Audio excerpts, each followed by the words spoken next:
नमस्कार दोस्तों, स्वागत है आपका हमारे चैनल डेली डोज स्पिरिट में। जैसा कि हम सभी लोग जानते हैं कि कार्तिक मास की शुरुआत हो चुकी है और आज कार्तिक मास का चौथा दिन है। तो चलिए आपको सुनाते हैं कार्तिक मास के चौथे अध्याय का महात्म्य। माता शारदा की कृपा लिखू भाव अनमोल, कार्तिक महात्म्य का कहूँ चौथा अध्याय खोल। नारद जी ने कहा। ऐसा कहकर भगवान विष्णु मछली का रूप धारण करके आकाश से जल में गिरे। उस समय विंध्याचल पर्वत पर तप कर रहे महर्षि कश्यप अपनी अंजलि में जल लेकर खड़े थे। भगवान उनकी अंजलि में जा गिरे। महर्षि कश्यप ने दया करके उसे अपने कमंडल में रख लिया। मछली के थोड़ा बड़ा होने पर महर्षि कश्यप ने उसे कुएं में डाल दिया। जब वह मछली कुएं में भी ना समा सकी तो उन्होंने उसे तालाब में डाल दिया। जब वह तालाब में भी ना आ सकी तो उन्होंने उसे समुद्र में डाल दिया। वह मछली वहां भी बढ़ने लगी। फिर मत्स्य रूपी भगवान विष्णु ने इसे शंकासुर का वध किया और शंकासुर को हाथ में लेकर बद्रीवन में आ गए।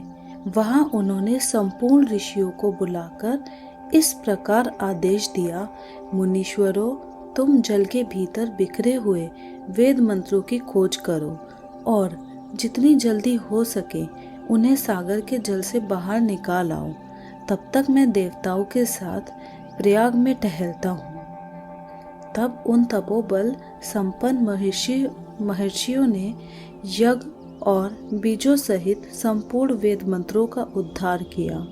उनमें से जितने मंत्र जिस ऋषि ने उपलब्ध किए वही उन बीज मंत्रों का उस दिन से ऋषि माना जाना लगा। तदंतर सब ऋषि एकत्र होकर प्रयाग में गए। वहां उन्होंने ब्रह्मा जी सहित भगवान विष्णु को उपलब्ध हुए सभी वेद मंत्र समर्पित कर दिए। सब वेदों को पाकर ब्रह्मा जी बहुत प्रसन्न हुए। उन्होंने देवताओं और ऋषियों के साथ प्रयाग में अश्वमेघ यज्ञ किया।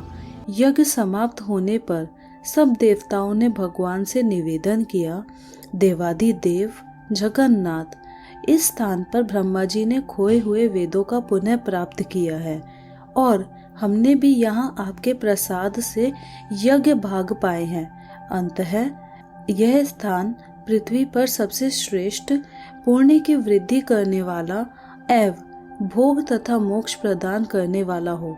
साथ ही यह समय भी महापुण्यमय और ब्रह्मघाती आदि महापापियों की भी शुद्धि करने वाला हो तथा यह स्थान यहाँ दिए हुए दान को अक्षय बना देने वाला भी हो। यह वर दीजिए। भगवान विष्णु बोले, देवताओं, तुमने जो कुछ कहा है वह मुझे स्वीकार है। तुम्हारी इच्छा पूर्ण हो। आज से यह स्थान ब्रह्म क्षेत्र के नाम से प्रसिद्ध होगा। सूर्य वंश में उत्पन्न राजा भगीरथ यहाँ गंगा को ले आएंगे और वह यहाँ सूर्य कन्या यमुना से मिलेगी। ब्रह्मा जी और तुम सब देवता मेरे साथ यहाँ निवास करो। आज से यह तीर्थ तीर्थराज के नाम से विख्यात होगा। तीर्थराज के दर्शन से तत्काल सब पाप नष्ट हो जाएंगे। जब सूर्य मकर राशि में स्थित होंगे उस समय यहाँ स्नान करने वाले मनुष्य के सब पापों का यह तीर्थ नाश करेगा। यह काल भी मनुष्य के लिए सदा महान पुण्य फल देने वाला होगा। माघ में सूर्य के मकर राशि में स्थित होने पर यहाँ स्नान करने से सालोक्य आदि फल प्राप्त होंगे। देवाधिदेव भगवान विष्णु देवताओं से ऐसा कहकर ब्रह्मा जी के साथ वही अंतर्धान हो गए। तत्पश्चात इंद्रादि देवता भी अपने अंश से प्रयाग में रहते हुए वहां से अंतर्धान हो गए। जो मनुष्य कार्तिक में तुलसी जी की जड़ के समीप श्री हरि का पूजन करता है वह इस लोक में संपूर्ण भोगों का उपभोग करके अंत में वैकुंठ धाम को जाता है। तो दोस्तों, यह थी कार्तिक मास के चौथे अध्याय का महात्म्य।